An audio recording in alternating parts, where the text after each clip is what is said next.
purity and humility. Purity is unobscured truth. It is the transcendental light of being. We come to experience purity through spiritual practices. Spiritual practices draw us out of the dualistic mind, the mind filled with toxic thoughts and feelings, and obscured views of reality. All spiritual practices drive us toward humility, and it is through humility that we come into experiencing purity. Humility, it's being self-effacing. It's not pushing your agenda. But ultimately, humility is accepting eternity as yourself. Humility is seeing that in limitation, there's also enlightenment. In the dark, there's also light. So we seek through our spiritual practices humility. Humility is very, very powerful.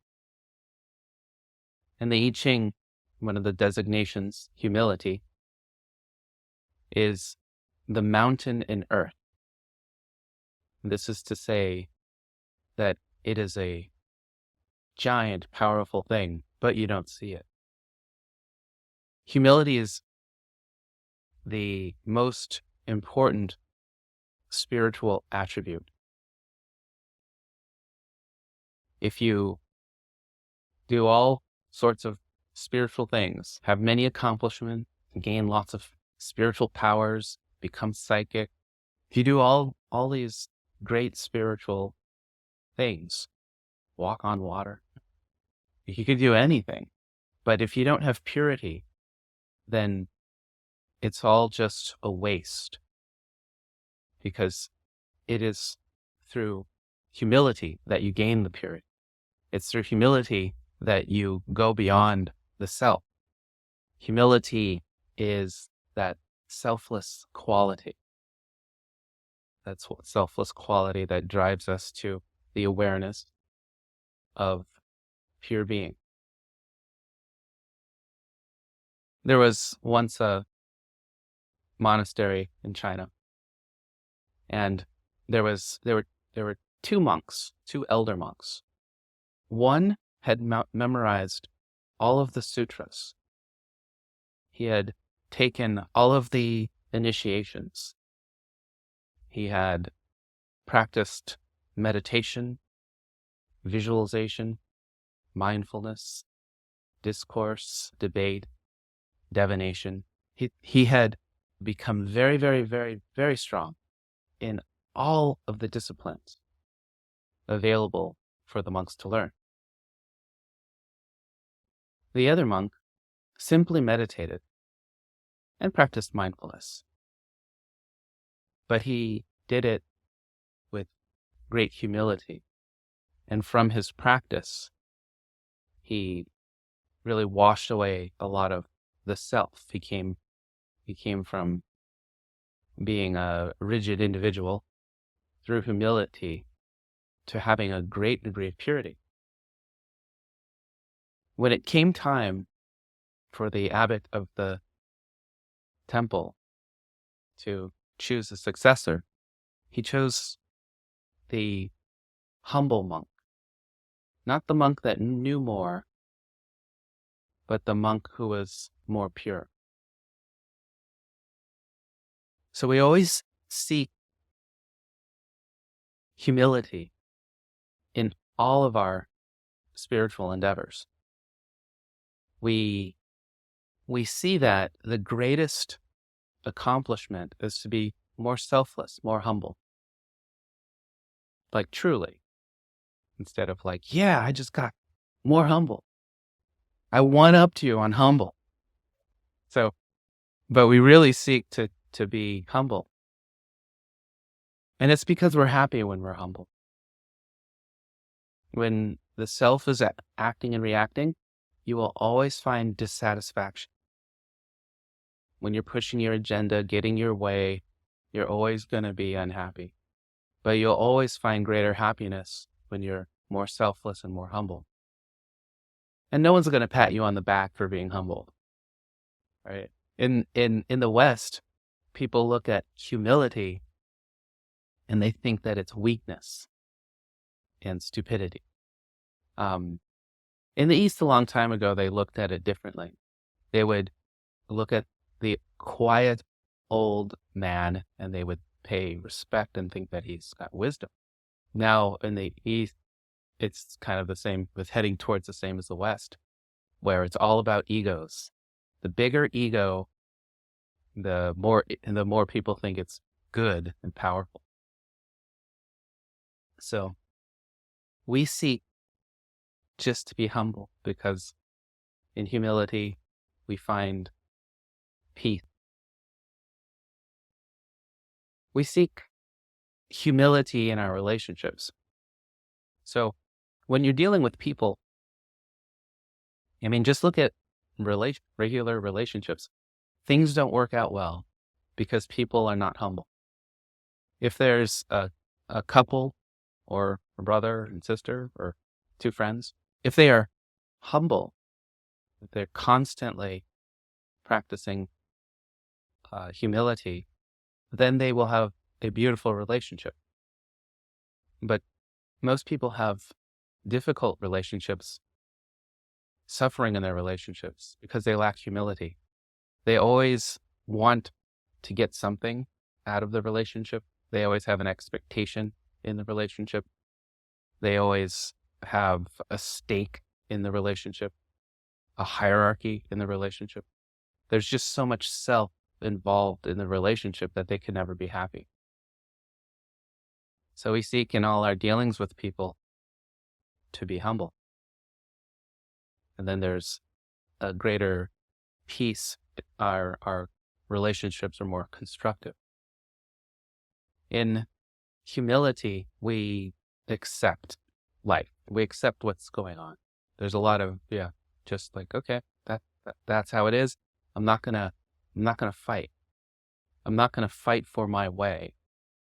I'm gonna accept the way that it is in life. The ego wants to, be rich, famous. Everyone looks up to you and you climb the tallest mountain and, everything. The ego wants everything for itself, every accomplishment for itself. But in humility, we just work on what appears in our life as being constructive, positive, healthy, wholesome. And we just accept that that's what life has given us. And if we're supposed to be rich, we will be. If it's the Dharma for us to be famous, then we can't avoid it. But we don't seek anything. We don't seek not to be famous. We don't seek not to be rich. We just accept the Dharma, the truth that life presents us. Then we work with that. We like to be around people who are selfless. We like to be around people who are humble. So if you go to a party and at the party there's someone sitting there just talking about themselves all the time, it's no fun to be around them. They're draining your attention. So then we see that, oh, that's no fun. I want to go away. But if there's someone who has a genuine interest in you and is talking to you in terms of your interest, asking you questions, listening to the answers, then that person is listening. They're being more humble.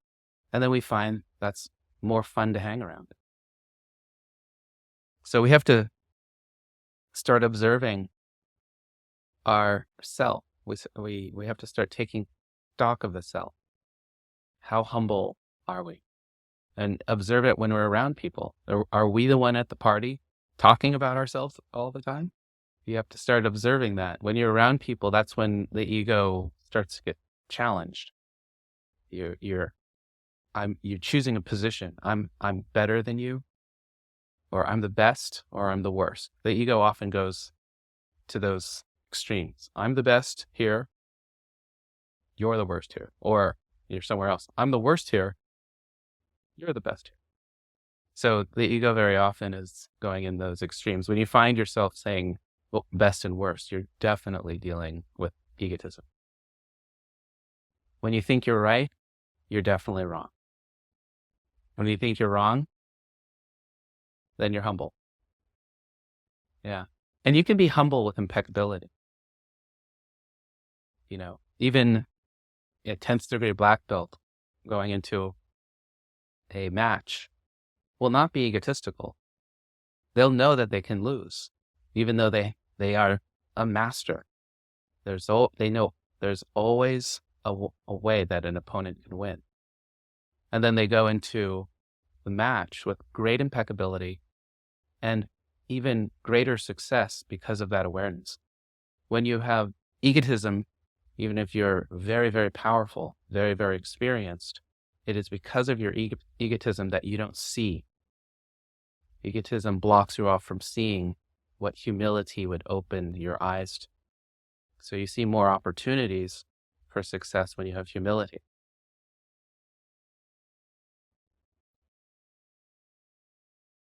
The beginner's mind. Zen mind is a beginner's mind. The expert sees few possibilities, and the beginner is humble and sees many possibilities. So we start to practice when we're with people. You got to take stock of yourself. You got to take stock. You got to say, what's going on in there? In your humility. You have to say, I remember in this circumstance at work, I always get this certain feeling and I start to put myself in a hierarchy. Or this place that, with this group of friends, I always think I'm better than them. In this place with this other group of friends, I always feel like I'm worse than them. You start to figure out really where your ego starts to react so that you can start to be mindful to pull away from those reactions. So you want to move away, but you got to take stock. You got to know what's going on. Because a lot of people don't know, a lot of people are the person at the party talking about themselves endlessly. And everybody else is just like, oh my gosh, let me get away from this person. So you have to really, really consider it. And then you can practice mindfulness when you see that you're heading into this place where you feel you're the best or you feel you're the worst. In humility, we practice selfless giving. So we find that it's extremely fun to give. That giving is a beautiful thing and that we're happy when we're giving. So we learn to give. And at first you start off with little things and simple things, and then it gets deeper. It's like you're sitting there having a pizza, then there's the last pizza. You're sitting there with your friend and you're like, oh boy, it's the last piece. All right, I'll be selfless. You can have the last piece. So that would be humility. But you have to be humble and happy. It's not drudgery to be humble. If you're because of your humility, then you're not being humble. You're pretending to be humble, and your ego's still lurking in there, making plans. You're like, all right, so I got this plan. I'm going to give you the last piece of pizza because that's going to like one up me on the humility thing. Then I'm going to be like, oh man, I want to eat that pizza, but I had to be more humble. So when you get into that consciousness, you lost to the humility. You might as well have had that piece of pizza. So we seek true humility. In true humility, we say, all right, no, please, I want you to have that pizza. It's wonderful. It's great. And I'm happy that you have it. Now, in Bodhi Woods, our spiritual retreat, boy, I guess we got that lesson. And then here's what started happening. We have like, a box with a cake in it, a box of cookies, pizza box, and you go over to it and you open up the cake box. There's one slice of cake left. You go to the cookie box. There's one cookie left. You go to the pizza box. There's one slice of pizza left. So what started happening was we started having a lot of boxes around. So I had to tell people, hey, look, if there's just one left, please just eat it. We have so much trash around here. Nowhere to put it. So we practice true humility, that was a beautiful gesture. So the way to experience humility ultimately is in meditation. When you stop thought, you stop the self, you stop the world that the self pulls desires and fears from. When you stop thought, the self is gone, and any selfish desire is immediately gone. And then you experience true humility, and then you have the direct experience of purity. So it is through the awareness and practices of humility that we ultimately experience through meditation complete humility and the awareness of purity, the awareness of truth, unobscured, no thought, no intention, just the direct connection with truth. We develop a greater and greater awareness of truth. We develop our purity through meditation, through mindful humility. And we cultivate it in our awareness. Our awareness field becomes more and more clear, more and more pure through these practices. We practice observing purity in the world. We go to places in nature. We go to places of power. If you go to a place in nature where there's no people, you can see great purity. You can see that in the simple things in nature, in a tree, a blade of grass, a flower, you can see a great deal of purity. They reflect, a flower reflects truth. A flower has an energy of purity. Purity in this world appears to be very fragile. It appears to be weak, fragile, delicate. But in its original aspect, it is very powerful. So the flower is just going to live for a little while, and it's going to wilt and die. But for the time that it's blooming, we can see in reflecting on that flower, a great power of purity. So we always observe the purity in nature. We recognize in our practices of humility, meditation, and reflecting on life, we see that we have a lot of impure thought and feeling and intentions. We say, wow, I want to be humble and I want to be pure, but boy, I have this desire, and I'm angry at this person, and I'm depressed about this other thing. And the thing is, I can't deny that it's not there. It is there. So when you recognize that you do have impure thoughts, impure feelings, impure intentions,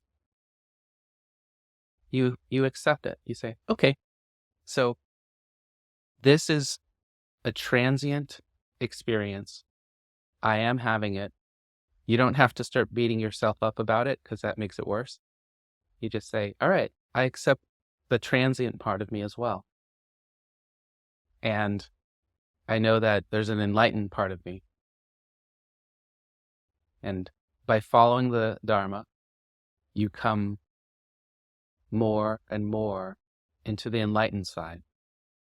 So it is through meditation, when you're in the light, the purity of the light beyond thought, it starts to wash away your obscurities, your toxicities, your negativities, the darkness of the self. The transient mind starts to wash that darkness away, so that the pure light of enlightenment shines through.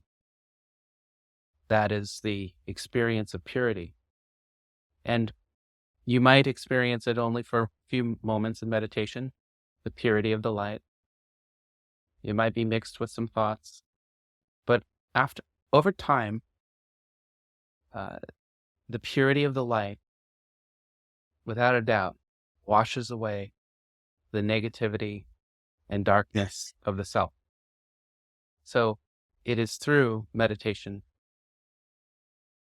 and other spiritual practices that we go into this great purity, and we become it. We reflect it. Now, it's important to be with other people who seek purity. If you're hanging around a bunch of people who are seeking only their desires, then you will, in association with them, have greater impurity. You will be really influenced by them. And just being with them, you start to make you make connections with them, and you start to, your energy supports them in their desires, and their energy of desires also is reflected in your consciousness. You probably will have just the same desires, and that draws you away from purity. So it's important to be with a sangha, a group of people who are intent on humility and purity, on meditation and enlightenment. And by being with this group, even though the people are just learning, everyone's intent to be more humble and more pure. It elevates everyone. And then there's a greater opportunity. It's important to be with a teacher who is humble and pure. When you're with a teacher, just like being with the Sangha, you have an internal dialogue. You create a connection. And you create a connection to a spirit that is truly humble and that is pure, that reflects eternity. And in that inner connection, we grow and learn. It is through that inner connection that you see purity, and that purity is inspired in your heart. You see new levels of purity, and you're able to go to higher conditions of purity just through that connection. So it's very important. Love and selfless service are beautiful ways of experiencing purity. If you love selflessly, no expectation, only caring for the other's well-being, in that love, there's purity. You experience beautiful high dimensions of purity. In selfless service, you experience purity. Selfless service really is it's a practice that burns out bad karmas. So you might have had like this karma where you always wanted the last piece of cake or something like that. But by serving, the homeless a bunch of cake, it could be a way if you do it selflessly, where the next time you're sitting there with your friend and there's a slice of cake, you go, you know what? I figured this out. Here, you can have it.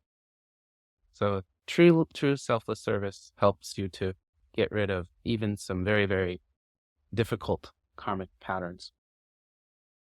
So we work through these means. We also work in our work to experience purity. In what we do, we seek purity. You know, there's a story. There was a layman. He was a merchant, but he studied Zen. And he worked all day, but he sat down and did his spiritual practice, his meditation every evening, and he really, really focused. He was a very devout practitioner. And then one day, he went to his Zen master and he said, I'm just not getting where I want to get. And his Zen master said, you know, you got to see that your spiritual life is in your physical life. You know, we lose track of life. We get so caught up in the physical world that we miss eternity. And eternity is where we become pure. So from this instruction, he goes back to his work and he brings his meditation attention into his work. And he sees that in his work is enlightenment. And he experiences Satori, instant liberation. And this is by seeing in your work that enlightenment is in there. And then your attention becomes pure. You reflect the light. So we work, and in our work, we see enlightenment. In our work, we strive for purity. Purity in being impeccable, in doing work perfectly, and purity in seeing that work, there's God in work. Eternity is in work. The Spirit is in work. And then in that experience, we experience purity. It's important to be mindful. We are constantly grooming our minds of negative thoughts and feelings. So we are always observing. Am I thinking something bright, expansive? Am I thinking something limiting and negative? And you're constantly directing your mind. By practicing mindfulness, you gain great purity. When you're mindful, you're replacing negative thoughts with positive thought, or you're redirecting your mind from a negative thought to a different activity, or you're being mindful through compassion, where you see someone suffering or you're suffering, and then it brings you to care for the suffering of others. These are ways to direct your mind that open your awareness to greater truth. Through mindfulness, you gain greater purity. When we seek purity, we set the highest goal, whether it's a goal in meditation, a goal in our work, our yoga, our mindfulness. We seek the highest goal, and we direct ourselves there with our intent. And we don't settle for anything less. Whatever you settle for, that's what you get. So you never settle. You set your intent for the highest goal. And by setting your intent, you elevate yourself and you experience purity. Okay, thank you very much.